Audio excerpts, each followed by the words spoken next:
네 엄마 거기서 얼어 죽으면 땅 전부 우리 거야. 빨리 가. 며느리가 아들을 재촉했습니다. 눈보라가 몰아치는 한밤중 폐광산 입구였습니다. 태호야, 여기가 어디야? 요양원 간다며? 아들은 대답이 없었습니다. 며느리가 제 보따리를 눈밭에 던지더니 제 가슴을 밀쳤습니다. 영하 15도 무릎까지 빠지는 눈 속에 저는 나뒹굴었습니다. 빨간 후미등이 눈보라 속으로 사라지는 걸 보면서 생각했습니다. 40년 전 손이 갈라져 피가 나도 새벽 4시에 일어나 일했습니다. 엄마 손 아파. 내가 호흡 불어줄게. 그때 7살이던 아들이 지금 저를 버리고 간 겁니다. 그런데 그놈들은 몰랐습니다. 제가 기적처럼 살아났다는 것을, 그리고 그 쓸모없던 땅이 1300억짜리였다는 것을. 뻔뻔하게 다시 찾아온 며느리가 무릎 꿇고 울었습니다. 어머니, 얼마나 찾았는지 몰라요. 이년아, 유원장에 네 이름 없다. 굴뚝 연기 따라 옛 생각 나시죠? 고부간에 쌓인 이야기, 혼자 사귀지 마시고 여기서 함께 나눠요. 아직 구독 전이시라면 구독, 좋아요, 알림 설정 꾹 눌러주세요. 여러분 편에서 항상 함께 하겠습니다. 2024년 1월의 마지막 밤이었습니다. 강원도 정선의 깊은 산골, 폐광산 입구에 검은 승용차 한 대가 멈춰 섰습니다. 차 안에서는 72세의 박순덕이 아들 강태호와 며느리 오미숙 사이에 끼어 앉아 있었어요. 순덕은 창밖을 내다보며 고개를 갸웃거렸습니다. 분명 서울에서 출발할 때는 요양원에 간다고 했는데 이 깜깜한 산길은 아무리 봐도 요양원으로 가는 길이 아니었거든요. 순덕이 불안한 목소리로 물었습니다. 태호야, 여기가 어디야? 요양원은 언제 도착하는 거냐? 태호는 대답하지 않았습니다. 운전대를 잡은 손만 부들부들 떨리고 있었어요. 대신 조수석에 앉아있던 며느리 오미숙이 차 문을 열며 차갑게 내뱉었습니다. 어머니, 내리세요. 순덕은 영문을 모른 채 차에서 내렸습니다. 발을 디디자마자 무릎까지 빠지는 눈이 순덕을 맞이했어요. 눈보라가 얼굴을 때리고 영하 15도의 칼바람이 뼛속까지 파고들었습니다. 순덕이 몸을 움츠리며 다시 물었습니다. 아니, 여기가 도대체 어디야? 왜 이런 데서 내리라는 거냐? 오미숙이 트렁크에서 순덕의 낡은 보따리를 꺼내 눈밭에 던졌습니다. 보따리가 눈 위에 툭 떨어지며 반쯤 묻혔어요. 순덕은 믿을 수 없다는 표정으로 며느리를 바라봤습니다. 미숙아, 이게 무슨 짓이야? 오미숙이 순덕에게 다가오더니 순덕의 가슴을 두 손으로 밀쳤습니다. 순덕은 중심을 잃고 눈밭에 나뒹굴었어요. 차가운 눈이 옷 속으로 파고들었습니다. 오미숙이 차에 타며 태호에게 소리쳤습니다. 빨리 가. 네 엄마 거기서 얼어 죽으면 땅 우리 거야. 순덕은 눈밭에서 일어나며 아들을 불렀습니다. 태호야, 태호야, 나 좀 봐. 태호가 잠깐 고개를 돌렸습니다. 아들의 눈과 어머니의 눈이 마주쳤어요. 순덕은 그 눈빛에서 미안함과 두려움을 읽었습니다. 하지만 태호는 이내 고개를 돌리고 시동을 걸었어요. 태호야, 엄마야, 엄마 두고 어딜 가? 순덕이 차를 향해 손을 뻗었습니다. 그러나 차는 이미 움직이기 시작했어요. 빨간 후미등이 눈보라 속으로 점점 멀어졌습니다. 순덕은 그 자리에 주저앉았습니다. 눈보라가 온몸을 휘감았지만 순덕은 움직일 수가 없었어요. 머릿속이 하얘졌습니다. 내 새끼가 나를 버렸구나. 여기서 얼어 죽으라고 버렸구나. 순덕은 한참을 그 자리에 앉아 있었습니다. 문득 40년 전의 기억이 떠올랐어요. 그때도 겨울이었습니다. 남편이 광산 사고로 숨을 거두던 날이었어요. 병원 침대에 누운 남편이 순덕의 손을 꼭 잡았습니다. 여보, 그 땅만은 절대 팔지 마시오. 우리 조상님들이 3대째 지켜온 땅이야. 태호한테 물려줘요. 순덕이 울면서 대답했습니다. 알았어요, 영감. 절대 안 팔아요. 약속할게요. 남편은 그 말을 듣고 눈을 감았습니다. 그게 마지막이었어요. 장면이 바뀌어 장례식이 끝난 후에 순덕이 보였습니다. 32살의 젊은 과부였어요. 아들 태호는 이제 막 초등학교에 들어갈 나이였습니다. 친척들이 모여서 수군거렸습니다. 혼자서 어떻게 애를 키워? 땅이라도 팔아서 서울로 가지. 그러게 말이야. 저 돌밭에서 뭐가 나온다고. 순덕은 그 말을 못 들은 척했습니다. 남편과의 약속을 지켜야 했으니까요. 그날부터 순덕의 고된 삶이 시작됐습니다. 새벽 4시에 일어나 남의 집 농사일을 도왔어요. 밭을 메고 소를 먹이고 빨래를 해줬습니다. 해가 지면 자기 밭에 가서 또 일했어요. 하루에 4시간도 못 자는 날이 허다했습니다. 어느 겨울날이었습니다. 순덕이 남의 집 밭에서 물을 뽑고 있었어요. 맨손으로 얼어붙은 흙을 파헤치다 보니 손이 갈라져서 피가 났습니다. 빨간 피가 하얀 무 위로 뚝뚝 떨어졌어요. 그때 학교에서 돌아온 7살 태호가 밭으로 달려왔습니다. 엄마, 태호가 순덕의 손을 보더니 눈이 휘둥그레졌어요. 엄마, 손에서 피나? 아파? 순덕이 손을 감추며 웃었습니다. 안 아파, 괜찮아. 태호가 어머니의 손을 두 손으로 감싸 쥐고 호호 불어줬습니다. 엄마, 내가 호호 불어줄게. 이러면 안 아프대. 순덕의 눈에서 눈물이 흘렀어요. 아프지 않아서가 아니라 너무 기특하고 고마워서였습니다. 태호가 고개를 들어 어머니를 바라봤습니다. 엄마, 내가 크면 엄마 손 안 아프게 해줄게. 엄마 일 안 해도 되게 내가 돈 많이 벌 거야. 순덕이 태호의 머리를 쓰다듬었습니다. 그래, 우리 태호. 엄마는 니만 믿는다. 그로부터 10수년이 흘렀습니다. 태호가 대학 합격 통지서를 들고 집에 뛰어왔어요. 엄마, 나 붙었어. 서울대 붙었어. 순덕이 믿을 수 없다는 표정으로 통지서를 받아들었습니다. 진짜야? 우리 태호가 서울대를? 태호가 어머니를 번쩍 들어올리며 소리쳤습니다. 엄마 고생 끝이야. 이제 내가 엄마 모실게. 두고 봐. 내가 크게 성공해서 엄마 손에 물 안 묻게 해줄 거야. 순덕은 아들의 품에 안겨 한참을 울었습니다. 그동안의 고생이 눈 녹듯 사라지는 것 같았어요. 새벽마다 갈라지던 손이, 피가 나도 참았던 그 손이 드디어 보람을 찾은 것 같았습니다. 현재로 돌아온 순덕은 자신의 손을 내려다봤습니다. 40년 전 갈라졌던 상처 자국이 아직도 선명하게 남아 있었어요. 그 손으로 흙을 파고 빨래를 하고 태호 대학 등록금을 마련했습니다. 그런데 그 아들이 지금 자신을 이 눈밭에 버리고 갔어요. 순덕은 천천히 일어나려 했습니다. 하지만 다리에 힘이 들어가지 않았어요. 온몸이 떨리고 이가 딱딱 부딪혔습니다. 체온이 급격히 떨어지고 있었어요. 순덕은 기어서라도 움직여 보려 했습니다. 그러나 눈보라는 점점 거세지고 사방은 칠흑 같은 어둠뿐이었어요. 어디로 가야 할지 알 수가 없었습니다. 결국 순덕은 눈밭에 쓰러졌습니다. 하얀 눈이 순덕의 몸 위로 쌓이기 시작했어요. 의식이 점점 흐려졌습니다.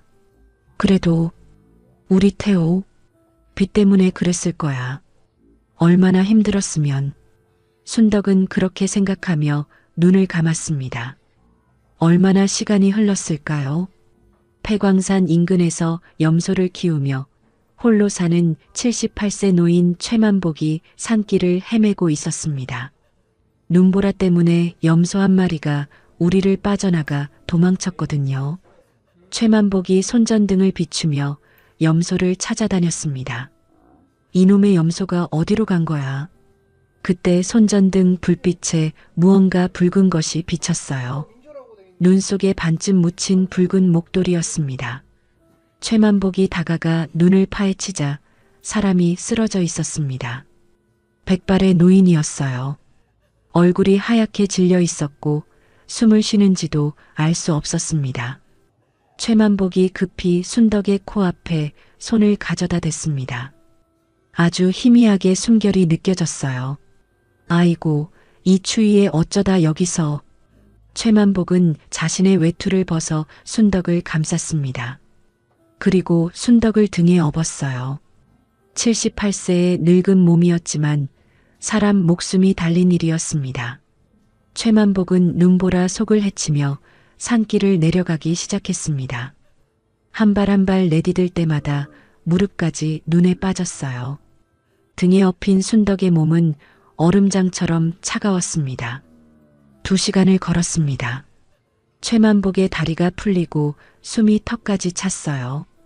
그래도 멈출 수 없었습니다. 마침내 마을 보건지소 불빛이 보였습니다. 최만복이 보건지소 문을 발로 걷어차며 소리쳤습니다. 사람 살려요. 여기 사람이 죽어가요. 보건지소 직원이 뛰어나와 순덕을 받아들었습니다. 최만복은 그 자리에 주저앉았어요. 눈보라는 여전히 몰아치고 있었습니다. 순덕의 생사는 아직 알 수 없었습니다. 다음 날 새벽이었습니다. 정성군 병원 응급실에서 박순덕이 눈을 떴어요. 천장에 달린 하얀 형광등이 눈부시게 빛나고 있었습니다. 순덕은 고개를 돌려 주위를 둘러봤어요. 낯선 병실이었습니다. 순덕의 몸에는 온열 담요가 덮여 있었고 팔에는 수액줄이 꽂혀 있었어요.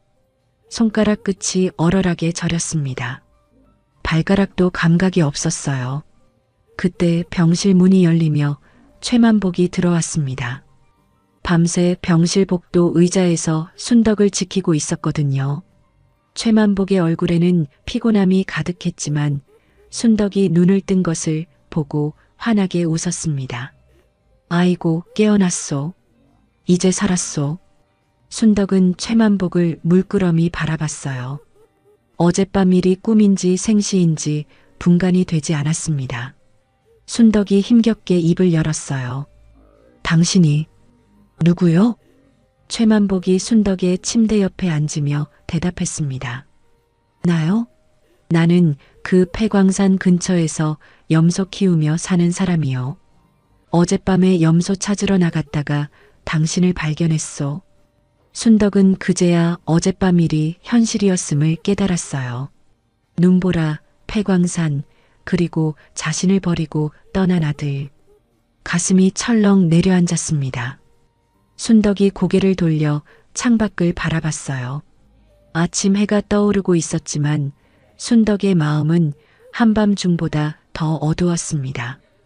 순덕이 작게 중얼거렸어요. 왜 나를 살렸소? 최만복이 눈을 동그랗게 떴습니다. 뭐라고요? 순덕이 천장을 바라보며 다시 말했어요. 그냥 죽었으면 좋았을 것을. 왜 살려가지고. 최만복은 아무 말도 하지 못했습니다. 이 노인이 왜 그런 말을 하는지, 어젯밤에 어쩌다 그 눈 속에 쓰러져 있었는지 궁금했어요. 하지만 지금 물어볼 때가 아닌 것 같았습니다. 최만복이 조심스럽게 말했어요. 일단 좀 쉬시오. 의사 선생이 며칠은 입원해야 한다고 했소. 순덕은 대답 없이 눈을 감았습니다. 같은 시각 서울의 낡은 인쇄소였습니다. 강태호가 인쇄기를 돌리고 있었어요. 기계가 덜컹거리며 종이를 찍어냈지만 태호의 머릿속은 온통 다른 생각으로 가득했습니다.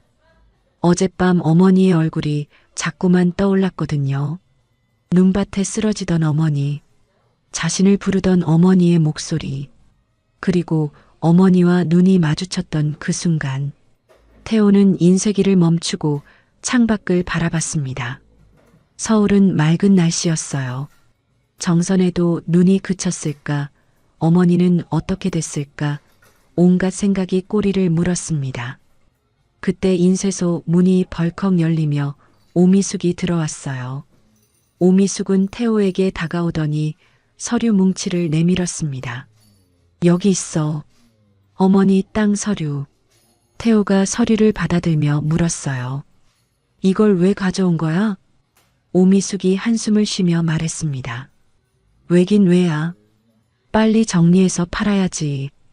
그래야 빚 갚고 살지. 태호는 서류를 내려다봤어요. 어머니 이름으로 된 토지 등기부등본이었습니다. 50만 평이라는 숫자가 눈에 들어왔어요. 태호가 망설이며 입을 열었습니다. 근데 어머니가 정말 돌아가시면 어쩌려고 그래? 오미숙이 코웃음을 쳤어요. 돌아가시긴 뭘 돌아가셔. 건망증 심한 노인이가 산에서 길 잃은 거지. 우리가 뭘 어쨌어? 태호가 고개를 저었습니다. 그래도 내 어머니인데. 오미숙이 태호의 앞에 서며 말했어요. 당신 지금 그럴 때야? 이자만 1,000만 원씩 나가는데 내 친정빚까지 합치면 12억이야, 12억. 그 땅 팔면 몇 억은 되잖아. 빚 갚고도 남아. 태호는 아무 말도 하지 못했습니다. 아내 말이 맞았거든요. 인쇄소는 이미 부도 직전이었고 빚쟁이들은 매일 전화를 해댔어요. 어머니 땅을 팔면 이 지옥 같은 생활에서 벗어날 수 있었습니다. 오미숙이 태호의 어깨를 잡으며 말했어요. 정신 차려. 어머니는 어차피 치매 초기잖아. 곧 요양원 가셔야 할 뿐이셨어. 우리가 조금 서두른 것뿐이야. 태호가 힘없이 고개를 끄덕였습니다. 그 모습을 본 오미숙이 만족스러운 표정을 지었어요. 그날 오후 정선의 박말수는 불안한 마음을 감출 수가 없었습니다. 순덕과 매일 아침 통화를 하는데 어제도 오늘도 전화를 받지 않았거든요. 둘은 50년 지기 친구였어요. 같은 마을에서 나고 자라 함께 늙어온 단짝이었습니다. 말순이 순덕의 집에 찾아가 봤지만 아무도 없었어요. 이웃에게 물어봐도 며칠째 순덕을 못 봤다고 했습니다.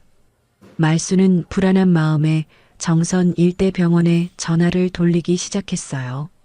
3번째 병원에서 연락이 왔습니다. 박순덕 씨요? 어젯밤 응급실로 실려오셨는데요. 저체온증이셨어요. 말순은 전화기를 붙들고 소리쳤습니다. 뭐라고요? 저체온증이요? 말순은 허겁지겁 병원으로 달려갔어요. 병실 문을 열고 들어가니 순덕이 침대에 누워 창밖을 바라보고 있었습니다. 말순은 순덕의 손을 덥석 잡았어요. 순덕아, 도대체 무슨 일이야? 왜 여기 있는 거야? 순덕은 말순을 보더니 그제야 눈물을 흘리기 시작했습니다. 하지만 입을 열지는 못했어요. 무슨 말을 해야 할지 몰랐거든요. 말순이 다급하게 물었습니다. 왜 울어? 누가 그랬어? 어디 다쳤어? 순덕은 고개를 저을 뿐 대답하지 않았어요. 그때 최만복이 병실로 들어왔습니다. 손에는 따뜻한 죽이 들려 있었어요. 말순이 최만복을 보며 물었습니다. 당신은 누구세요? 최만복이 죽을 탁자에 내려놓으며 대답했어요. 나는 어젯밤에 이분을 발견한 사람이요. 말순이 눈을 크게 떴습니다. 발견이라뇨? 어디서요? 최만복이 한숨을 쉬며 말했어요. 폐광산 입구 눈 속에서요. 거의 얼어 죽을 뻔했소. 말순은 믿을 수 없다는 표정으로 순덕을 바라봤습니다. 폐광산? 네가 거기서 뭘 하다가 그랬어? 이 추위에 거기는 왜 간 거야? 순덕은 한참을 말없이 눈물만 흘렸어요. 말순이 순덕의 손을 꼭 쥐며 다시 물었습니다. 순덕아, 나한테 말해. 무슨 일이 있었던 거야? 순덕이 떨리는 목소리로 입을 열었습니다. 태호가. 말순이 고개를 기울였어요. 태호? 태호가 뭐? 순덕의 눈에서 눈물이 더 쏟아졌습니다. 우리 태호가. 나를 거기 두고 갔어. 말수는 순덕의 말을 이해할 수 없었어요. 뭐, 그게 무슨 소리야? 순덕이 흐느끼며 말을 이었습니다. 요양원 간다고 해서 차에 탔는데 폐광산에서 내리래. 며느리가 나를 밀쳤어. 그리고 그냥 가버렸어. 말순의 얼굴이 하얗게 질렸습니다. 순덕의 말이 사실이라면 그건 자식이 어머니를 죽이려 한 거나 마찬가지였어요. 말순이 떨리는 목소리로 물었습니다. 태호가? 그 착하던 태호가? 네 대학 보내려고 새벽마다 일하던 거 잊어버렸어? 순덕이 고개를 저었어요. 빚 때문에 그랬을 거야. 그 애가 요즘 많이 힘들었나 봐. 말순이 소리쳤습니다. 빚 때문에? 빚 때문에 어머니를 죽이려 해? 그게 말이 돼? 순덕은 대답하지 못하고 울기만 했어요.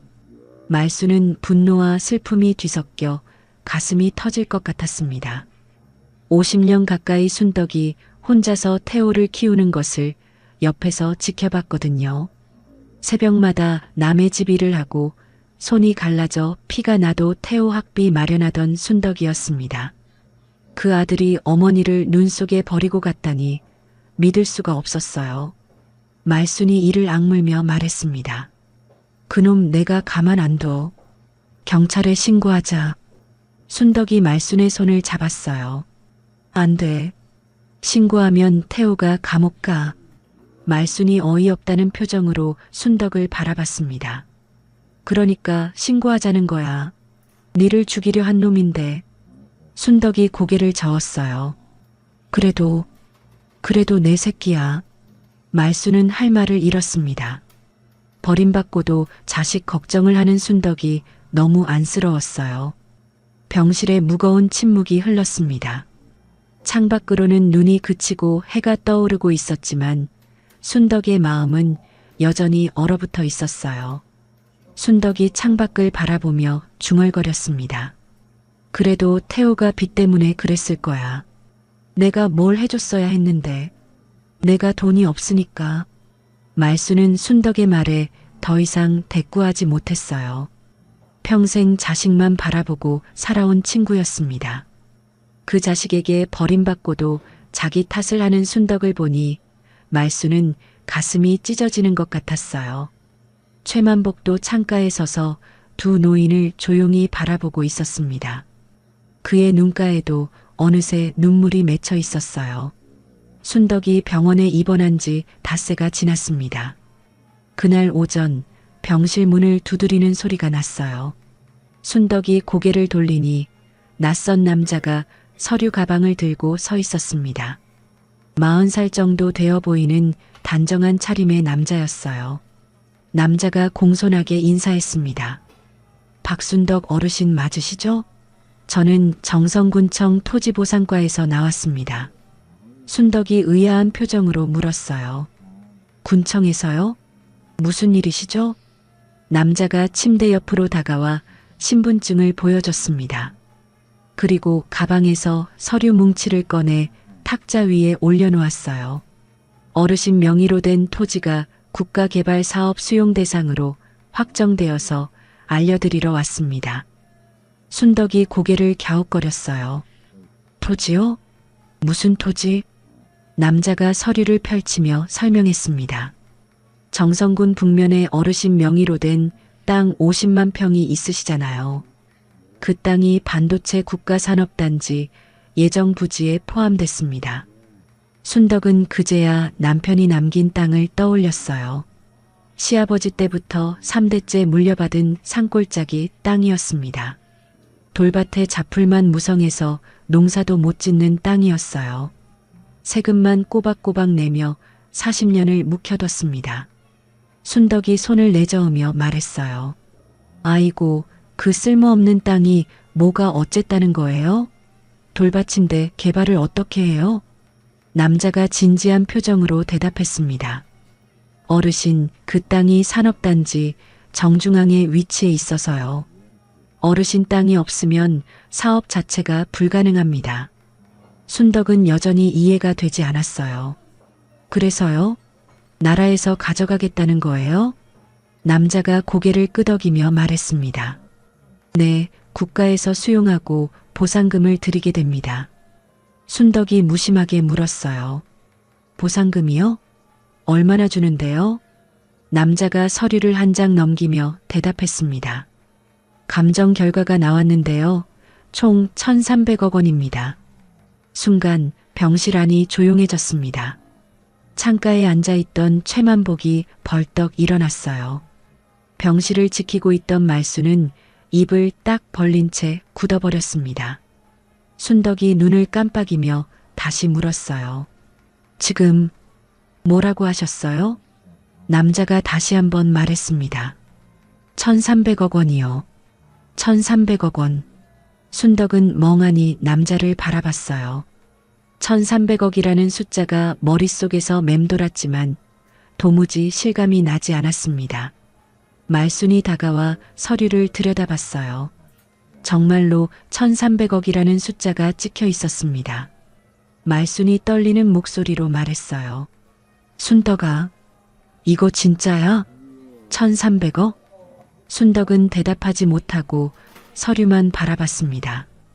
평생 남의 집 일하며 고생한 자신에게 이런 일이 일어나다니 꿈만 같았어요. 남자가 서류를 정리하며 말했습니다. 주변 땅들은 이미 보상이 완료됐고요. 어르신 땅만 남았습니다. 명의자 본인 확인이 필요해서 직접 찾아왔어요. 순덕이 정신을 차리고 물었어요. 그런데 저희 아들은 이 사실을 알고 있나요? 남자가 잠시 생각하더니 대답했습니다. 아, 보름 전쯤에 아드님 되시는 분이 군청에 전화하셨어요. 토지 보상 대상인지 문의하셨는데 그때는 금액이 확정되기 전이라 자세한 안내를 못 드렸습니다. 순덕의 얼굴이 굳어졌어요. 태호가 보름 전에 이미 군청에 연락했다는 말이었습니다. 그렇다면 태호는 이 땅에 무슨 일이 생긴다는 걸 알고 있었던 거예요. 말순이 순덕의 손을 잡으며 말했습니다. 순덕아, 그래서 그놈들이 너를 버린 거야. 땅 뺏으려고. 순덕이 고개를 저었어요.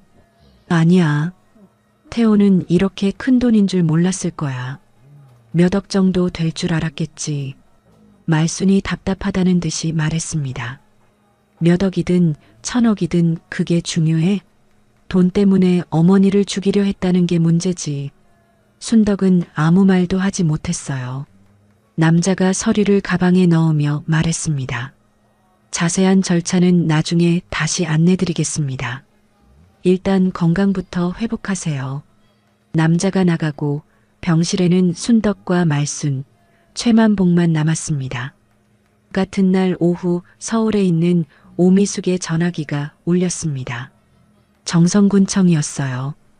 오미숙이 전화를 받자 상대방이 말했습니다. 박순덕 씨 보호자분 맞으시죠? 토지 보상금 지급을 위해 명의자 본인 확인이 필요해서요. 박순덕 씨 연락처를 알 수 있을까요? 오미숙의 얼굴이 하얗게 질렸어요. 시어머니가 살아있다는 뜻이었거든요. 오미숙이 떨리는 목소리로 물었습니다. 저희 어머니가 거기 연락하셨어요? 상대방이 대답했습니다. 아니요, 저희가 직접 병원으로 찾아갔습니다. 정성군 병원에 입원해 계시더라고요. 전화를 끄는 오미숙은 한참 동안 멍하니 서 있었어요. 그러다 갑자기 태호에게 전화를 걸었습니다. 태호가 전화를 받자마자 오미숙이 소리쳤어요. 어머니 살아계셔. 태호가 놀라서 물었습니다. 뭐라고? 오미숙이 빠르게 말을 이었어요. 군청에서 전화 왔어. 어머니가 정선병원에 입원해 계시대.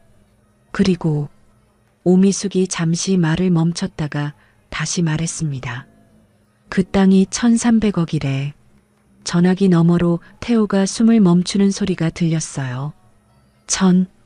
1,300억? 오미숙이 흥분을 가라앉히며 말했습니다. 그래, 1,300억. 우리가 생각한 것보다 훨씬 커.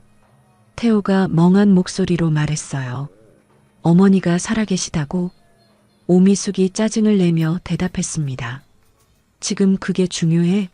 1,300억이라니까. 어머니 건망증 심하시잖아. 치매라고 하고 후견인 신청하면 우리가 재산 관리할 수 있대. 태호가 잠시 침묵했어요. 그러다 작은 목소리로 말했습니다. 그건 좀 그렇지 않아? 오미숙이 버럭 소리쳤습니다. 뭐가 그래? 당신 지금 우리 빚이 얼마인지 알아? 12억이야, 12억. 이자만 한 달에 1,000만 원씩 나가는데 이 기회를 놓치면 우리 어떻게 살아? 태호는 대답하지 못했어요. 오미숙이 말을 이었습니다. 내일 법률사무소 알아볼 테니까 당신도 정신 차려. 전화가 끊어졌습니다. 태호는 전화기를 손에 쥔 채 한참 동안 움직이지 못했어요. 어머니가 살아계시다는 안도감과 1,300억이라는 숫자 사이에서 마음이 갈팡질팡했습니다. 그날 저녁 병실에서 순덕은 창밖을 바라보고 있었어요. 해가 지고 어둠이 내려앉았지만 순덕은 불을 켜지 않았습니다. 1,300억이라는 숫자가 자꾸만 머릿속을 맴돌았어요. 그 돈이면 뭘 해도 남을 돈이었습니다. 그런데 순덕의 마음은 무거웠어요. 아들이 그 땅 때문에 자신을 버렸다는 사실이 가슴을 짓눌렀거든요. 최만복이 병실로 들어왔습니다. 손에는 따뜻한 국물이 담긴 그릇이 들려 있었어요. 최만복이 불을 켜며 말했습니다. 어두운데 혼자 뭘 하고 계시오? 저녁 드시오. 순덕이 힘없이 고개를 저었어요. 입맛이 없어요. 최만복이 그릇을 탁자에 내려놓으며 말했습니다. 그래도 드셔야지요. 안 드시면 몸이 안 나아요. 순덕은 국물 그릇을 바라보다가 작게 한숨을 쉬었어요. 최 선생님, 저 참 바보 같죠? 최만복이 의아한 표정으로 물었습니다. 왜 그러시오? 순덕이 창밖을 바라보며 말했어요. 1,300억이 생겼는데 저는 그 생각밖에 안 나요. 최만복이 물었습니다. 무슨 생각이요? 순덕의 눈에 눈물이 고였어요. 태호 빚부터 갚아줘야겠다는 생각이요. 그놈이 빚 때문에 그런 거 아니겠어요? 얼마나 힘들었으면. 최만복은 순덕의 말에 할 말을 잃었습니다. 죽을 뻔한 사람이 자기를 죽이려 한 자식 걱정을 하고 있었거든요. 최만복이 조심스럽게 말했어요. 그 사람이 당신을 죽이려 했는데도요? 순덕이 눈물을 흘리며 대답했습니다. 그래도 내 새끼인데 어쩌겠어요. 내 뱃속에서 나온 자식인데. 최만복은 아무 말도 하지 못했어요. 그저 창밖을 바라보며 긴 한숨을 내쉬었습니다. 병실 밖 복도에서는 말순이 두 사람의 대화를 듣고 있었어요. 말순은 눈물을 훔치며 고개를 저었습니다. 저 바보 같은 년. 평생 자식한테 다 바치고도 모자라서 죽을 뻔하고도 또 자식 걱정이야. 말순은 차마 병실로 들어가지 못하고 복도 의자에 주저앉았어요. 창밖으로 보이는 정선의 밤하늘에는 별 하나 없이 깜깜했습니다. 그날 밤이었습니다. 병실 창밖으로 반달이 떠올랐어요. 순덕은 잠을 이루지 못하고 누워 있었습니다. 1,300억이라는 숫자보다 아들 생각에 마음이 무거웠거든요. 창가에 앉아있던 최만복이 조용히 입을 열었어요. 잠이 안 오시오? 순덕이 고개를 돌려 최만복을 바라봤습니다. 네. 최 선생님도 안 주무시네요. 최만복이 창밖을 바라보며 말했어요. 나도 밤이면 잠이 안 와요. 이 나이 되면 다 그렇지요. 순덕이 몸을 일으켜 침대에 기대앉았습니다. 며칠째 최만복이 자기 곁을 지켜주고 있었어요. 염소도 돌봐야 할 텐데 매일 산에서 내려와 병원에 왔습니다. 순덕이 조심스럽게 물었어요. 최 선생님은요? 가족이 없으세요? 최만복의 얼굴에 그림자가 스쳤습니다. 한참을 말없이 창밖만 바라보다가 최만복이 천천히 입을 열었어요. 있었지요. 아들이 둘 있었소. 순덕이 눈을 깜빡였습니다. 아드님이 두 분이요? 최만복이 고개를 끄덕였어요. 큰 놈은 30년 전에 탄광사고로 죽었소. 내 눈앞에서. 순덕의 얼굴이 굳어졌습니다. 최만복이 말을 이었어요. 그때 탄광에서 일하고 있었는데 갱도가 무너졌소. 나는 빠져나왔는데 큰 놈은. 최만복이 말을 멈추고 긴 한숨을 내쉬었습니다. 순덕은 아무 말도 하지 못했어요. 최만복이 다시 입을 열었습니다. 그 사고로 보상금을 받았소. 5천만 원. 순덕이 조용히 듣고 있었어요. 그 돈으로 작은 놈 대학 보내고 결혼도 시켜줬소. 그런데 최만복의 목소리가 떨렸습니다. 그놈이 형 보상금 다 써먹고는 나를 버렸소. 순덕이 놀라서 물었어요. 버리다니요? 최만복이 쓴웃음을 지었습니다. 시골 요양원에 나를 맡겨놓고 연락을 끊었소. 면회도 안 오고 전화도 안 받고 10년째 자식 얼굴을 못 봤소. 순덕의 눈에 눈물이 고였어요. 최만복의 사정이 자기와 너무 비슷했거든요. 최만복이 말을 이었습니다. 요양원에서 3년을 있다가 도망치듯 나왔소. 차라리 혼자 죽는 게 낫겠다 싶어서. 그래서 그 폐광산 근처에 움막 짓고 염소 키우며 살았소. 순덕이 떨리는 목소리로 말했어요. 그랬구나. 최 선생님도 자식한테. 최만복이 순덕을 바라보며 말했습니다. 그래서 당신 사정을 들었을 때 남의 일 같지가 않았소. 우리 같은 팔자가 또 있구나 싶었소. 순덕은 눈물을 흘리며 최만복의 손을 잡았어요. 두 노인은 말없이 서로의 손을 꼭 쥐었습니다. 최만복이 순덕의 손을 쓰다듬으며 말했어요. 그래도 당신은 나보다 나아요. 아들이 찾아오기라도 할 테니까. 순덕이 고개를 저었습니다. 그게 나은 건가요? 돈 때문에 찾아오는 건데. 최만복이 쓸쓸하게 웃었어요. 그래도 얼굴이라도 보잖아요. 나는 그것도 못하는데. 순덕은 대답하지 못했습니다. 두 사람 사이로 무거운 침묵이 흘렀어요. 다음 날 오전 말순이 낯선 남자와 함께 병실로 들어왔습니다. 50대 초반의 단정한 남자였어요. 안경을 쓰고 서류 가방을 들고 있었습니다. 말순이 순덕에게 말했어요. 순덕아, 내가 사람 한 명 데려왔어. 변호사야. 순덕이 눈을 동그랗게 떴습니다. 변호사요? 왜 변호사를? 남자가 앞으로 나와 인사했어요. 안녕하세요, 어르신. 저는 정선에서 법률사무소를 운영하는 한정수 변호사입니다. 한정수가 명함을 내밀며 말을 이었습니다. 말순 어르신께 사정을 들었습니다. 제가 도와드리고 싶어서 왔어요. 순덕이 말순을 바라봤어요. 말순아, 나는 변호사 부를 일 없어. 말순이 답답하다는 듯이 말했습니다. 없긴 뭐가 없어. 네 아들이 뭔 짓을 할지 몰라서 그래. 1,300억인데 가만히 있겠어? 한정수가 순덕 옆에 앉으며 말했어요.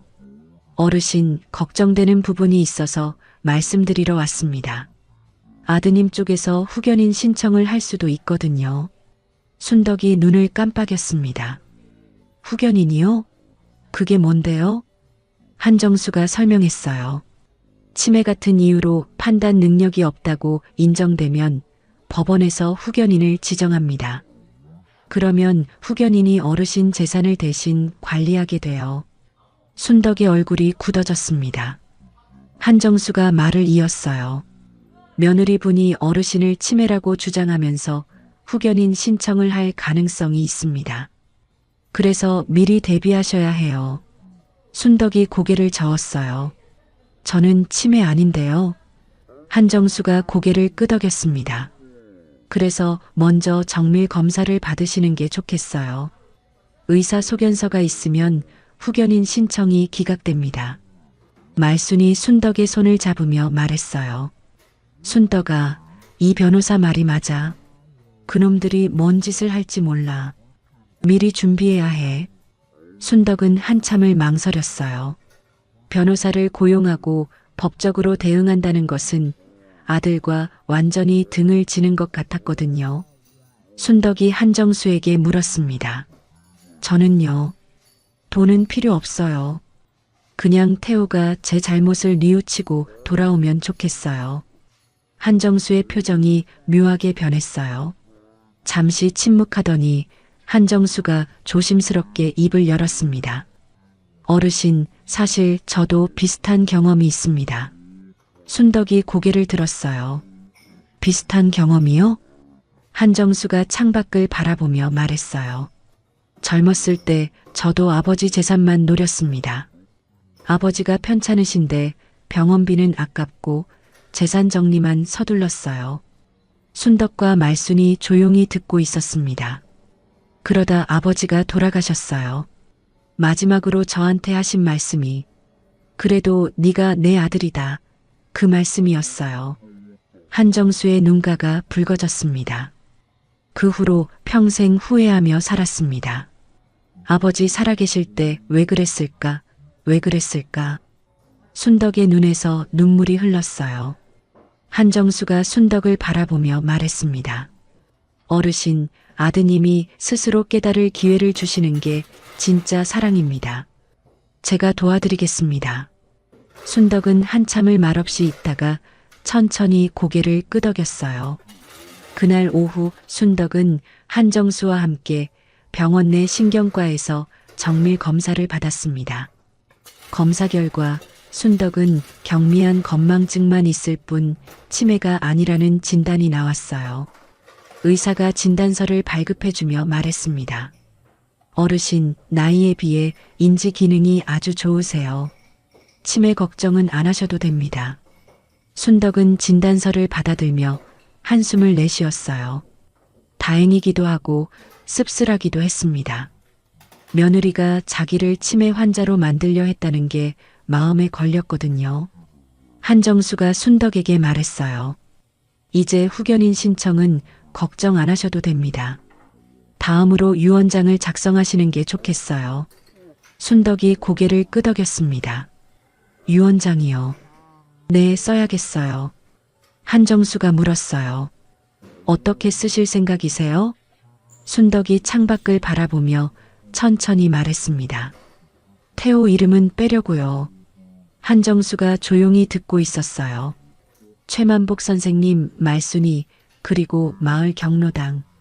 거기에 나눠주고 싶어요. 한정수가 고개를 끄덕였습니다. 알겠습니다. 서류 준비해서 다시 오겠습니다. 한정수가 나간 후 말순이 순덕 옆에 앉았어요. 순덕아, 잘 생각했어. 그놈들한테 한 푼도 줄 필요 없어. 순덕은 대답하지 않았습니다. 유언장에서 아들 이름을 뺀다는 것은 아들을 포기한다는 뜻이었어요. 평생 아들만 바라보고 살았는데 이제 그 아들을 놓아야 했습니다. 순덕의 눈에서 눈물이 흘러내렸어요. 최만복이 병실로 들어오며 물었습니다. 무슨 일이요? 왜 우시오? 순덕이 눈물을 훔치며 대답했어요. 아무것도 아니에요. 그냥. 최만복이 순덕 옆에 앉았습니다. 다 잘 될 거요. 당신은 혼자가 아니니까. 순덕이 최만복과 말순을 바라봤어요.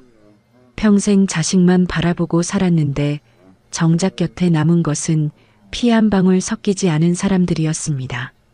순덕이 두 사람의 손을 잡으며 말했어요. 고마워요. 두 분이 없었으면 저는 어떻게 됐을지. 말순이 순덕의 손을 꼭 쥐며 말했습니다.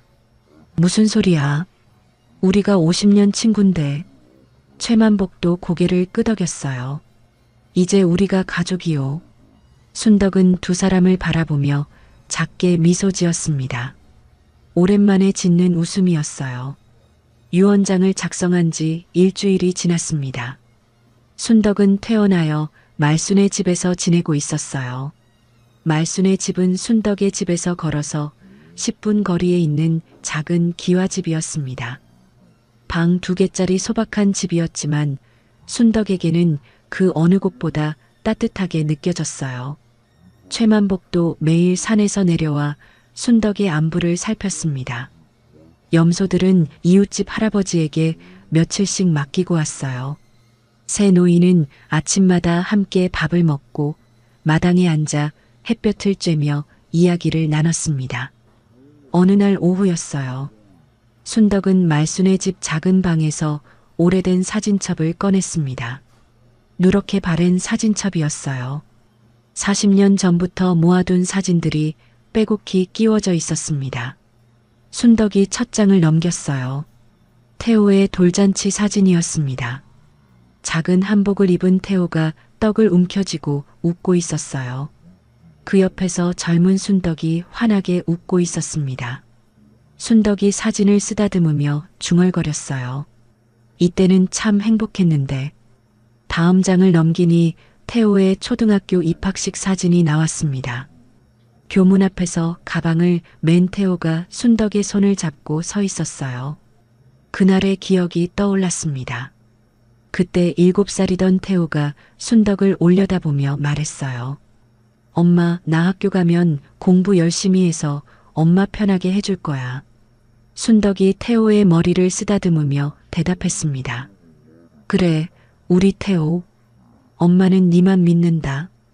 태호가 환하게 웃으며 말했어요. 엄마가 세상에서 제일 좋아. 순덕의 눈에서 눈물이 흘러내렸습니다. 그때의 태호는 어디로 간 걸까요? 엄마가 세상에서 제일 좋다던 그 아이는 어디로 간 걸까요? 순덕이 사진첩을 계속 넘겼어요. 중학교 졸업식, 고등학교 졸업식, 그리고 대학 합격 통지서를 들고 있는 태호의 사진이 나왔습니다. 그날의 기억이 선명하게 떠올랐어요. 21살의 태호가 합격 통지서를 들고 집으로 뛰어왔습니다. 엄마, 나 붙었어. 서울대 붙었어. 순덕이 믿을 수 없다는 표정으로 물었어요. 진짜야? 우리 태호가? 태호가 어머니를 번쩍 들어올리며 소리쳤습니다. 엄마 고생 끝이야. 이제 내가 엄마 모실게. 엄마 손에 물 안 묻게 해줄게. 순덕은 아들의 품에 안겨 한참을 울었어요. 새벽마다 남의 집 일하며 손이 갈라지던 날들이 떠올랐습니다. 그 모든 고생이 보람으로 바뀌는 순간이었어요. 현재로 돌아온 순덕은 사진을 가슴에 품었습니다. 눈물이 멈추지 않았어요. 그때 방문이 열리며 말순이 들어왔습니다. 순덕아, 뭐해? 밥 먹. 어머, 왜 또 울어? 말순이 순덕 옆에 앉으며 사진첩을 보았어요. 아이고, 또 이거 보고 있었구나. 순덕이 눈물을 훔치며 말했습니다. 이때는 정말 착했어. 엄마 고생 끝이라고, 자기가 다 모시겠다고. 말순이 한숨을 쉬며 순덕의 등을 토닥였어요. 그만 좀 울어라. 네가 뭘 잘못했다고 맨날 울어. 순덕이 고개를 저었습니다. 내가 뭘 잘못했나 싶어서 그래. 내가 태호를 잘못 키운 건가? 말순이 단호하게 말했어요. 무슨 소리야? 네가 얼마나 고생하며 그 애 키웠는데. 잘못은 그놈이 한 거지. 네가 한 게 아니야. 순덕은 대답하지 못하고 사진만 바라봤습니다. 그날 저녁 순덕은 한정수 변호사에게 전화를 걸었어요. 한 변호사님, 저 부탁드릴 게 있어요. 한정수가 물었습니다. 네, 말씀하세요. 순덕이 잠시 망설이다가 입을 열었어요. 태호 빚이 얼마인지 알아봐 주실 수 있을까요? 전화기 너머로 한정수가 놀라는 기색이 느껴졌습니다. 빚이요? 아드님 빚을요? 순덕이 대답했어요. 네. 얼마나 되는지 알고 싶어서요. 한정수가 잠시 침묵하다가 말했습니다. 알겠습니다. 알아보고 연락드리겠습니다. 전화를 끊은 순덕을 말순이 뚫어지게 쳐다봤어요. 순덕아, 네 지금 뭐 하는 거야? 순덕이 고개를 숙이며 대답했습니다. 그냥 궁금해서. 말순이 눈을 부라렸어요. 궁금하긴 뭐가 궁금해. 설마 그놈 빚 갚아주려고 그러는 거 아니지? 순덕은 대답하지 않았습니다. 말순이 답답하다는 듯이 한숨을 내쉬었어요. 사흘 후 한정수가 말순의 집을 찾아왔습니다. 순덕과 말순, 최만복이 마루에 앉아 한정수를 맞이했어요. 한정수가 서류를 꺼내며 말했습니다. 아드님 빚을 알아봤습니다. 순덕이 긴장된 표정으로 물었어요. 얼마예요? 한정수가 서류를 넘기며 대답했습니다. 총 12억 원입니다. 인쇄소 부도로 생긴 빚이 8억, 며느리 친정 빚이 4억이에요. 순덕이 눈을 감았습니다. 12억이라는 숫자가 머릿속에서 맴돌았어요. 순덕이 천천히 입을 열었습니다. 12억이면 갚아줄 수 있겠네요. 말순이 벌떡 일어났어요. 뭐라고? 네 지금 뭐라고 했어? 순덕이 말순을 바라보며 말했습니다. 태호 빚 갚아주려고요. 말순이 소리쳤어요. 미쳤어? 너를 죽이려 한 놈 빚을 왜 네가 갚아줘? 순덕이 고개를 숙이며 대답했습니다. 내가 안 갚아주면 그 애가 더 나쁜 짓 할 것 같아서요. 빚 때문에 그런 거잖아요.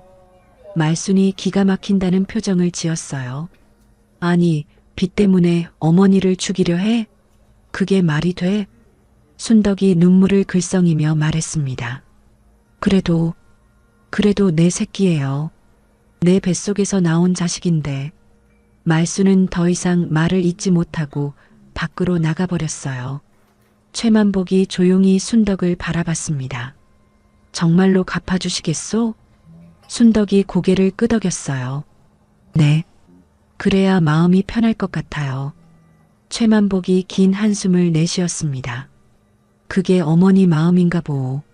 한정수가 조심스럽게 말했어요. 어르신, 보상금 선지급 제도를 이용하시면 가능합니다. 전체 금액의 일부를 먼저 받으실 수 있어요. 순덕이 고개를 끄덕였습니다. 그렇게 해주세요. 한정수가 물었어요. 아드님께 누가 갚았는지 알려드릴까요? 순덕이 고개를 저었습니다. 아니요. 절대 알리지 마세요. 그냥 빚이 없어진 것만 알게 해주세요. 한정수가 고개를 끄덕였어요. 알겠습니다. 한정수가 떠난 후 순덕은 마당에 나와 하늘을 올려다봤습니다. 해가 지고 있었어요. 붉은 노을이 하늘을 물들이고 있었습니다. 밖으로 나갔던 말순이 돌아왔어요. 말순의 눈가가 붉어져 있었습니다. 말순이 순덕 옆에 서며 말했습니다. 순덕아. 순덕이 말순을 바라봤어요. 왜? 말순이 순덕의 손을 잡으며 말했습니다. 네가 미운 게 아니라 네가 너무 안쓰러워서 그래. 평생 자식한테 다 바치고도 모자라서. 순덕이 쓴웃음을 지었어요. 어머니는 다 그런 거 아니겠어. 내 새끼가 잘 되면 그만인 거지. 말순이 고개를 저었습니다. 그래도 너무하다. 너무해. 순덕이 노을을 바라보며 말했어요. 그래도 이번이 마지막이야. 빚 갚아주고 나면 그 다음은 태호한테 달린 거야. 태호가 어떻게 하느냐에 따라 결정할 거야. 말순이 순덕을 바라봤습니다. 무슨 뜻이야? 순덕이 천천히 대답했어요. 빚이 없어지면 태호가 어떻게 나오는지 볼 거야. 진심으로 뉘우치면 그때 다시 생각해 볼게. 말순은 아무 말도 하지 못했습니다. 두 사람은 나란히 서서 붉은 노을이 지는 것을 바라봤어요. 최만복이 마당으로 나와 두 사람 옆에 섰습니다. 날이 춥소. 들어가시오. 순덕이 고개를 끄덕이며 안으로 들어갔어요. 문을 닫기 전 순덕이 마지막으로 하늘을 올려다봤습니다. 태호야, 엄마가 이번에도 널 믿어본다. 제발 이번만은 엄마 마음을 알아다오. 순덕은 그렇게 속으로 기도하며 문을 닫았습니다. 열흘이 지났습니다. 서울의 낡은 인쇄소에서 강태호가 전화를 받고 있었어요. 채권자에게서 걸려온 전화였습니다. 네, 빚이 전액 상환됐다고요? 태호는 자신의 귀를 의심했어요. 12억 원이나 되는 빚이 하루아침에 사라졌다는 말이었거든요. 태호가 다시 물었습니다. 누가 갚았는데요? 제가 갚은 게 아닌데요. 채권자가 대답했어요. 그건 저희도 몰라요. 어쨌든 다 갚아졌으니까 더 이상 연락드릴 일은 없습니다. 전화가 끊어졌습니다. 태호는 전화기를 들고 멍하니 서 있었어요. 도대체 누가 12억을 갚아준 걸까요? 그때 오미숙이 인쇄소 문을 열고 들어왔습니다. 오미숙의 얼굴에도 당혹스러운 표정이 가득했어요. 당신, 나도 방금 전화 받았어. 친정 빚도 다 갚아줬대. 태호가 눈을 크게 떴습니다. 뭐, 친정 빚까지? 오미숙이 고개를 끄덕였어요. 4억 전부 다. 누가 대신 갚았대. 두 사람은 서로 얼굴을 마주 보았습니다. 12억 원이라는 거금을 대신 갚아줄 사람이 누가 있을까요? 오미숙의 눈이 번뜩였어요. 어머니야. 태호가 물었습니다. 어머니? 오미숙이 빠르게 말했어요. 보상금 받기 시작했나 봐. 그래서 우리 빚을 갚아준 거야. 태호는 아무 말도 하지 못했습니다. 자기를 죽이려 했던 아들의 빚을 어머니가 갚아줬다는 말이었어요. 가슴 한구석이 쿡쿡 쑤셨습니다. 오미숙이 태호의 팔을 잡으며 말했어요. 당장 정선으로 가자. 어머니한테 가서 잘 보여야 해. 태호가 고개를 저었습니다. 지금 어떤 낯짝으로 가? 우리가 무슨 짓을 했는데? 오미숙이 눈을 부라렸어요. 바보야? 1300억인데 12억 푼돈 받고 끝낼 거야? 어머니가 우리 빚을 갚아줬다는 건 아직 마음이 남아있다는 거야. 태호는 망설였습니다. 어머니 얼굴을 볼 자신이 없었거든요. 오미숙이 재촉했어요. 빨리, 늦기 전에 가야 해. 결국 태호는 오미숙에게 끌려 차에 올랐습니다. 그날 오후 정선 말순의 집 앞에 검은 승용차가 멈춰 섰습니다. 순덕이 마당에서 빨래를 널다가 고개를 돌렸어요. 차에서 내리는 두 사람을 보고 순덕의 손이 멈췄습니다. 태호와 오미숙이었어요. 오미숙이 먼저 뛰어왔습니다. 순덕 앞에 털썩 무릎을 꿇더니 두 손을 싹싹 비볐어요. 어머니, 살아계셨군요. 얼마나 찾았는지 몰라요. 오미숙의 눈에서 눈물이 흘러내렸습니다. 그러나 그 눈물은 진심이 아니었어요. 순덕은 그것을 알고 있었습니다. 순덕이 차갑게 물었어요. 찾긴 뭘 찾았어? 오미숙이 울먹이며 말했습니다. 어머니, 저희가 잘못했어요. 그날 밤 어머니가 갑자기 차에서 내리셔서 저희가 얼마나 놀랐는지 몰라요. 순덕은 코웃음을 쳤어요. 오미숙이 뻔뻔하게 거짓말을 하고 있었거든요. 순덕이 오미숙을 내려다보며 말했습니다. 내가 차에서 내렸다고? 네가 나를 밀어서 눈밭에 넘어뜨린 거 잊어버렸어? 오미숙의 얼굴이 굳어졌어요. 하지만 금방 다시 울상을 지으며 말했습니다. 어머니, 그건 오해예요. 제가 어머니를 도와드리려다가 실수로. 됐어. 순덕이 말을 끊었어요. 더 이상 거짓말을 듣고 싶지 않았습니다. 순덕이 태호를 바라봤어요. 태호는 어머니 앞에서 고개를 들지 못하고 서 있었습니다. 어깨가 축 처져 있었어요. 순덕이 태호에게 말했습니다. 태호야. 태호가 고개를 들었어요. 어머니와 눈이 마주쳤습니다. 순덕의 눈에는 분노도 원망도 없었어요. 그저 깊은 슬픔만 담겨 있었습니다. 태호가 떨리는 목소리로 말했어요. 어머니, 죄송합니다. 순덕은 아무 말도 하지 않았습니다. 잠시 태호를 바라보다가 입을 열었어요.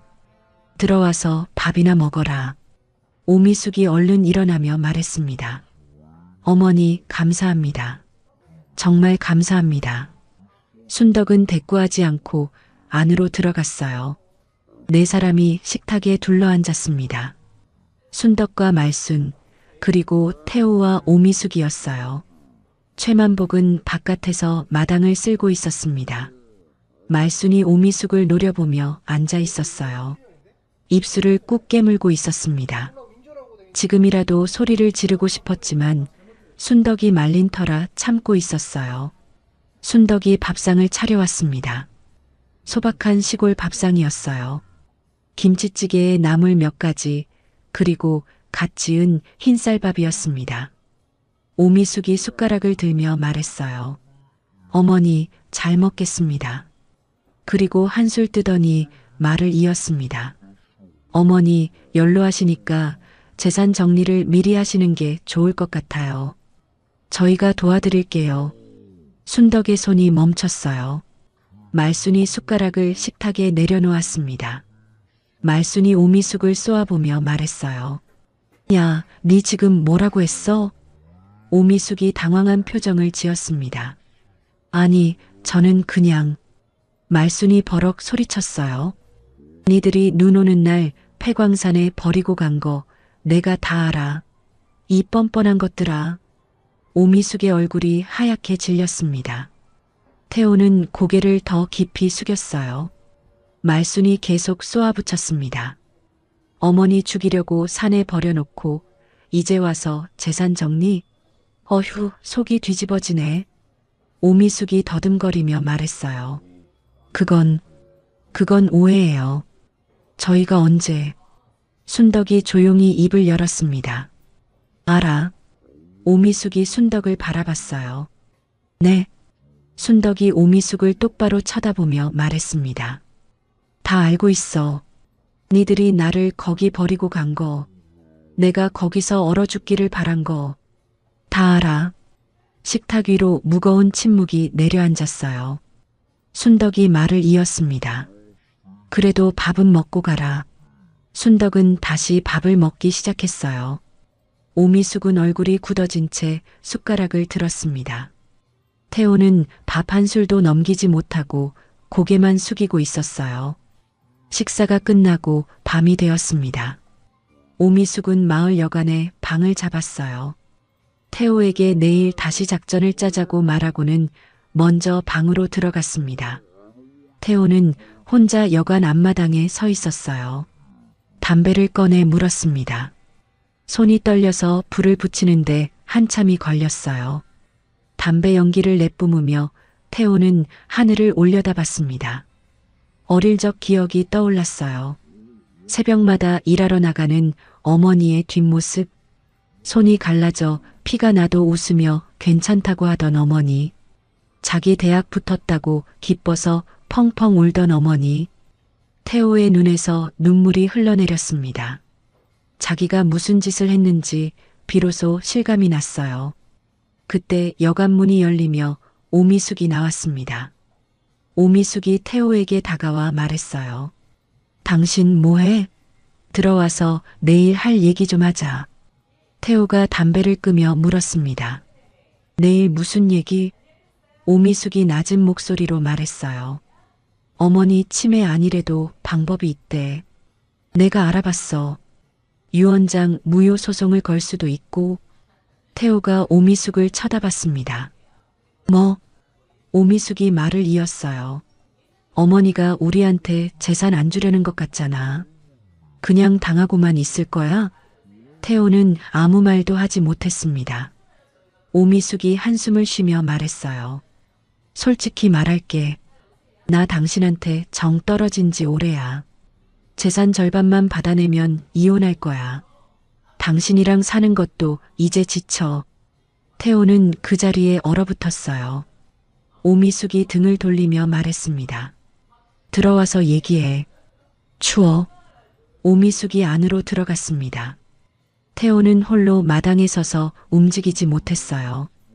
아내의 본심을 알게 된 태호는 하늘을 올려다봤습니다. 별 하나 없는 깜깜한 밤이었어요. 태호의 무릎이 꺾이며 그 자리에 주저앉았습니다. 나는 대체 뭘 위해서 어머니를 버린 걸까? 태호는 그렇게 속으로 되뇌며 한참을 그 자리에 앉아 있었습니다. 다음 날 아침이었습니다. 오미숙이 눈을 떠보니 태호가 없었어요. 여관 방 안을 둘러봐도 태호의 짐이 보이지 않았습니다. 오미숙이 급히 밖으로 나갔어요. 여관 주인에게 물었습니다. 혹시 제 남편 못 보셨어요? 키 크고 마른 남자요. 여관 주인이 대답했어요. 아, 그 양반이요? 새벽에 나가시던데요. 짐 들고 나가시더라고요. 오미숙의 얼굴이 굳어졌습니다. 급히 태호에게 전화를 걸었지만 신호만 가고 받지 않았어요. 오미숙이 이를 악물었습니다. 이 바보 같은 인간이 어딜 간 거야. 같은 시각 태호는 한정수 변호사 사무실 앞에 서 있었습니다. 밤새 한숨도 못 자고 생각했어요. 아내의 말이 자꾸 귓가에 맴돌았습니다. 재산 절반만 받으면 이혼하겠다는 그 차가운 목소리가요. 태호는 자신이 왜 어머니를 버렸는지 돌아봤어요. 빚 때문이라고 생각했지만 사실은 아내의 말에 휘둘린 거였습니다. 아내가 시키는 대로 따라갔을 뿐이었어요. 사무실 문이 열리고 한정수가 나왔습니다. 태호를 보더니 눈을 크게 떴어요. 아드님이시죠? 여기는 어떻게? 태호가 고개를 숙이며 말했습니다. 변호사님, 부탁드릴 게 있습니다. 한정수가 태호를 사무실 안으로 안내했어요. 태호가 자리에 앉자마자 입을 열었습니다. 어머니 빚 갚아주신 거 변호사님이 도와주신 거죠? 한정수가 잠시 망설이다가 고개를 끄덕였어요. 네, 어머님 부탁으로요. 태호의 눈에 눈물이 고였습니다. 제가 그런 짓을 했는데 어머니가 왜 빚을 갚아주신 거예요? 한정수가 조용히 대답했어요. 어머님께서 그러시더군요. 그래도 내 새끼니까 내가 안 갚아주면 더 나쁜 짓 할 것 같아서. 태호는 고개를 떨궜습니다. 어깨가 들썩이며 흐느끼기 시작했어요. 한참을 울던 태호가 고개를 들었습니다. 변호사님, 저 재산 포기하고 싶어요. 어머니 재산 한 푼도 안 받겠습니다. 한정수가 눈을 깜빡였어요. 정말이십니까? 태호가 고개를 끄덕였습니다. 네. 각서를 쓰려고요. 상속 포기 각서요. 한정수가 태호를 물끄러미 바라봤어요. 어젯밤과는 완전히 다른 사람 같았습니다. 한정수가 물었어요. 부인분께서는 아십니까? 태호가 고개를 저었습니다.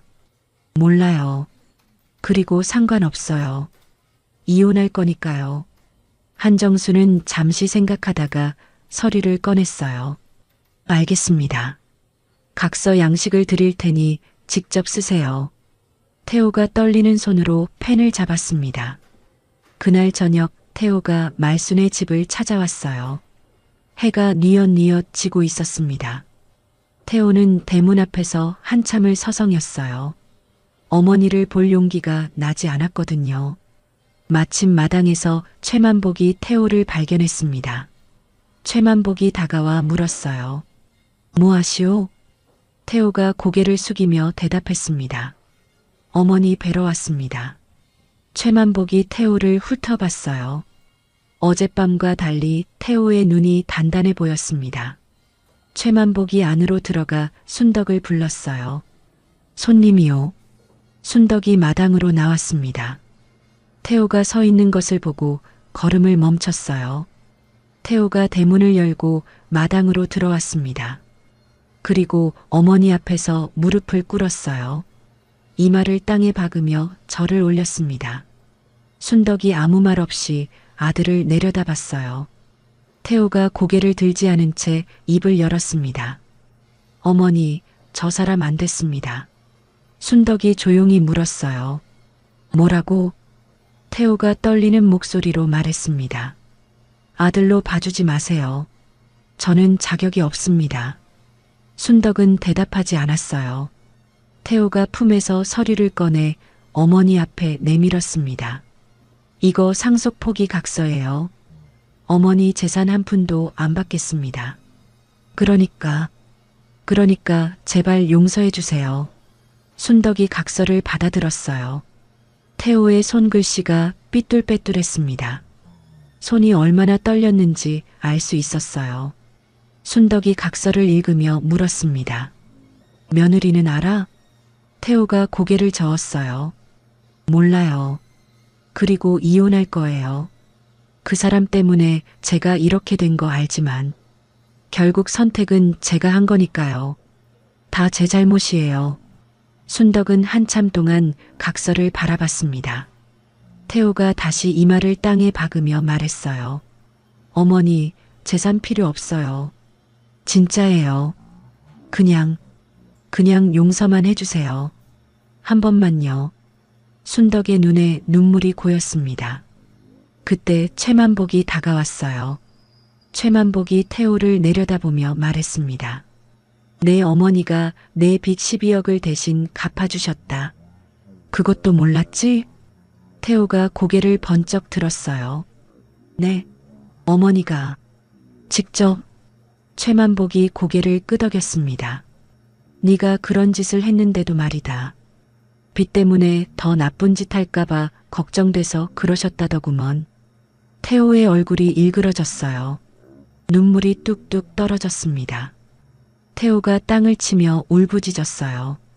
어머니, 제가 그런 짓을 했는데 왜요? 왜 그러셨어요? 순덕은 아무 말 없이 아들을 바라봤습니다. 태호의 어깨가 들썩이며 흐느끼고 있었어요. 순덕이 천천히 아들 앞에 쪼그려 앉았습니다. 그리고 태호의 머리를 쓰다듬었어요. 태호가 고개를 들어 어머니를 바라봤습니다. 순덕의 얼굴에도 눈물이 흐르고 있었어요. 순덕이 떨리는 목소리로 말했습니다. 그래도 네가 내 새끼인데 어쩌겠냐. 태호가 어머니의 무릎에 얼굴을 묻었어요. 순덕이 아들의 등을 토닥이며 함께 울었습니다. 마당에서 그 모습을 지켜보던 말순이 눈물을 훔쳤어요. 최만복도 고개를 돌리며 눈시울을 붉혔습니다. 해가 지고 어둠이 내려앉았어요. 마당에는 어머니와 아들의 울음소리만 가득했습니다. 한참을 울고 나서 순덕이 태호를 일으켜 세웠어요. 순덕이 아들의 얼굴을 두 손으로 감싸며 말했습니다. 이제 그만 울어. 들어가서 밥 먹자. 태호가 고개를 끄덕였어요. 눈물 콧물 범벅이 된 얼굴이었습니다. 순덕이 아들의 손을 잡고 집 안으로 들어갔어요. 말순과 최만복도 뒤따라 들어갔습니다. 마당에는 붉은 노을의 잔상만 남아 있었어요. 한 달이 지났습니다. 봄이 오고 있었어요. 정선의 산골 마을에도 따뜻한 바람이 불기 시작했습니다. 얼었던 땅이 녹고 여기저기서 새싹이 돋아나고 있었어요. 한정수 변호사가 말순의 집을 찾아왔습니다. 손에는 두툼한 서류 봉투가 들려 있었어요. 한정수가 순덕 앞에 서류를 내려놓으며 말했습니다. 어르신, 좋은 소식입니다. 토지 수용 보상금 1,300억 원 전액 지급이 확정됐어요. 순덕이 고개를 끄덕였어요. 그렇군요. 한정수가 서류를 펼치며 말을 이었습니다. 언론에서도 많이 다뤘어요. 3대째 지킨 땅이 1,300억에 보상받았다고요. 말순이 옆에서 감탄했어요. 아이고, 진짜 대단하다. 순덕아, 네가 부자가 됐네. 순덕이 쓴웃음을 지었습니다. 부자는 무슨, 늙은이가 그 많은 돈 가지고 뭘 해? 한정수가 조심스럽게 물었어요. 유 원장 수정하신다고 하셨는데 어떻게 하실 생각이세요? 순덕이 잠시 생각하다가 천천히 입을 열었습니다. 절반은 기부할 거예요. 한정수가 눈을 깜빡였어요. 기부요? 650억을요? 순덕이 고개를 끄덕였습니다. 네. 강원도에 독거노인 복지재단을 만들어 달라고 하려고요. 나처럼 혼자 사는 노인들이 많잖아요. 한정수가 감탄하며 말했어요. 정말 대단하십니다, 어르신. 순덕이 손을 저었습니다. 대단한 거 없어요. 나 혼자 다 쓰고 죽을 수도 없고. 순덕이 말을 이었어요. 나머지 절반은 나눠주려고요. 최만복 선생님, 말순이, 마을 경로당. 그리고 순덕이 마당에서 나무를 다듬고 있는 태호를 바라봤습니다. 태호한테도요. 말순이 놀라서 물었어요. 태호한테도 준다고? 순덕이 고개를 끄덕였습니다. 그래. 이번에 많이 변했잖아. 기회를 주려고. 며칠 후 오미숙에 대한 경찰 조사가 시작됐습니다. 한정수가 순덕을 대리해서 존속 유기 혐의로 고소장을 접수했거든요. 오미숙은 경찰서에 출석해서 조사를 받았어요. 태호도 함께 조사를 받았습니다. 하지만 태호는 자수를 했고 순덕이 아들에 대해서는 처벌을 원하지 않는다는 의사를 밝혔어요. 경찰이 태호에게 물었습니다. 피해자분이 처벌을 원하지 않으신다는데 어떻게 된 겁니까? 태호가 고개를 숙이며 대답했어요. 어머니께서 저를 용서해 주셨습니다. 저는 평생 속죄하며 살겠습니다. 결국 태호는 기소유예 처분을 받았어요. 자수와 피해자의 처벌불원 의사가 반영된 거였습니다.